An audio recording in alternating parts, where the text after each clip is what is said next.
J'ai passé toute mon enfance entre la mer et la campagne, dans un milieu bretonnant, dans lequel la culture bretonne et la tradition bretonne avaient une importance fondamentale. Dès ma petite enfance, j'ai suivi mes grands-parents dans les pardons, j'ai appris la gavotte, j'ai commencé à apprendre la gavotte à l'âge de 8 ans, ensuite j'ai appris le pline, le ficelle, et j'ai dansé toute ma vie.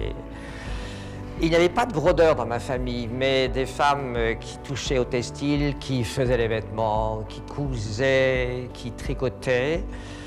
Un univers dans lequel le textile avait son importance.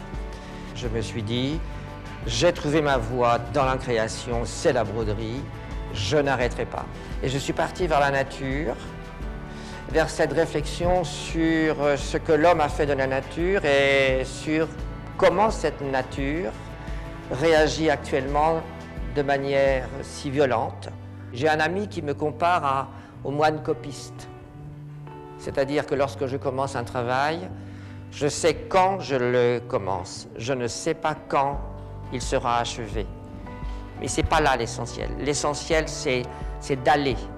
L'essentiel, c'est de faire et non pas de défaire, parce qu'une broderie ne se défait pas. Si à un moment donné, vous sentez que ça ne va pas dans votre travail, vous recommencez par-dessus. Mais c'est un peu comme de la peinture, hein. On remet une couche et on retravaille. Je voudrais apporter aux spectateurs ce que l'art contemporain a retiré de l'art contemporain, c'est-à-dire l'art contemporain a tué la contemplation.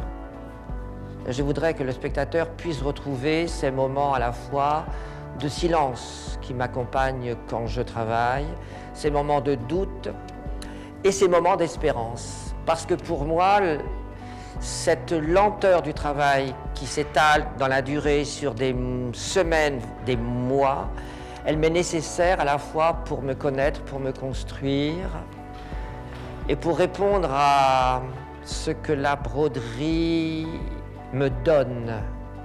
C'est un échange entre elle et moi, entre ce travail et moi. Il y a ce que je lui apporte et elle a de son côté ce qu'elle m'apporte. C'est une sorte de dialogue intérieur, introspectif. Et il m'a fallu ce bilan-là d'exposition pour découvrir à quel point mes broderies sont paisibles. Mais peut-être aussi que ma vie est enfin devenue paisible et que depuis que j'ai trouvé cet équilibre, je peux le mettre dans ma broderie. En fin de compte, j'ai découvert que quelque part c'est autobiographique.